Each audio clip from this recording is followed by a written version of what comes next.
अस्सलाम वालेकुम नाज़रीन, कुरान मजीद में हज़रत ज़ुल्करनैन की बाबत यूँ बयान होता है। तर्जुमा। और वो तुमसे ज़ुल्करनैन के बारे में पूछते हैं, को इसका कुछ हाल तुम्हें सुनाता हूँ। ज़ुल्करनैन से मुतल्लिक़ सवाल करने वाले कुरैशी मक्का के कुछ लोग थे, जिनको यहूदियों ने रसूलुल्लाह सल्लल्लाहु अलैहि वसल्लम की नबूवत और हक़ानियत का इम्तिहान लेने के लिए 3 सवाल पूछने का कहा, जिनमें एक सवाल ये था कि ज़ुल्करनैन कौन थे और इनको क्या क्या हाल पेश आए। कुरान पाक की सूरह कहफ में हज़रत ज़ुल्करनैन के सफ़र की दास्तान मौजूद है, जो इस्लामी तारीख़ में बड़ी अहमियत की हामिल है। ज़ुल्करनैन नाम है या लक़ब? ज़ुल्करनैन एक लक़ब है और इनका नाम ज़ुल्करनैन क्यों हुआ, इसकी वजह से बेशुमार अक़वाल और सख्त इख्तलाफ़ात हैं। कतादा से नकल है कि ज़ुल्करनैन का नाम सिकंदर था और ये साम बिन नूह की नस्ल थे, जबकि हाफ़िज़ इब्न मादुद इब्न कसीर में फ़रमाते हैं, सिकंदर आज़म मशहूर यूनानी बादशाह था जो कि हज़रत ज़ुल्करनैन के तकरीबन 2000 साल बाद आया। सिकंदर एक बुत परस्त था, जबकि ज़ुल्करनैन मुसलमान और आदिल बादशाह थे। बाज़ ने कहा कि जुल्फ़ें थीं इसलिए ज़ुल्करनैन कहलाए। बाज़ ने कहा मशरिक़ व मगारिब के ममालिक पर हुक्मरान हुए इसलिए ज़ुल्करनैन नाम रखा गया। दर हकीकत लफ्ज़ ज़ुल्करनैन को हॉर्न से अख्त किया गया है, जिसका मतलब है सींग। ज़ुल्करनैन के लफ्ज़ी मानी 2 सींग वाला है।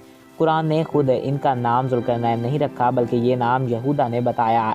इनके यहाँ इस नाम से इनकी शरीयत हो गई। मौलाना अबुल कलाम आज़ाद ने सबसे पहले बताया, दर हकीकत ये 539 क़ब्ल मसीह में पैदा हुए ईरानी बादशाह हैं, जिनको यूनानी साइरस और ईरानी गोश बुजुर्ग के नाम से जानते हैं। ये फ़ारिस के बादशाह थे।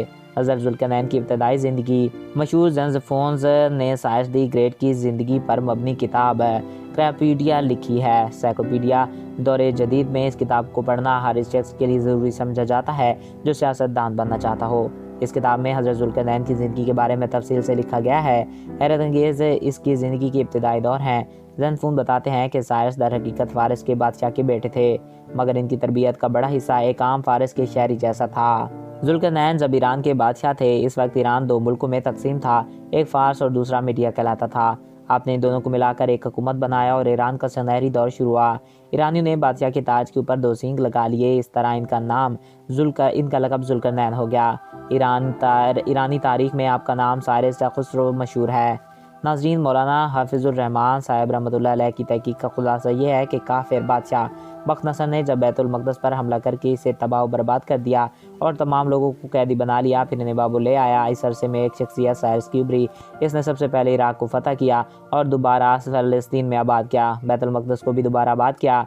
गोया ज़ुल्करनैन इनके मोहसिन हैं, जिनके ज़रिए से अल्लाह ताला ने इनको आज़ादी दी। सूरह अल कहफ आयत 86 तर्जुमा। यहाँ तक कि जब वो सूरज के डूबने की जगह पहुँचे तो इन्हें दिखाई दिया कि वो एक दलदल जैसे स्याह चश्मे में डूब रहा है और वहाँ इन्हें एक कौम मिली। हमने इनसे कहा, है ज़ुल्करनैन, तुम्हारे पास 2 रास्ते हैं, या तो इन लोगों को सज़ा दो या फिर इनके मामले में अच्छा रवैया इख्तियार करो।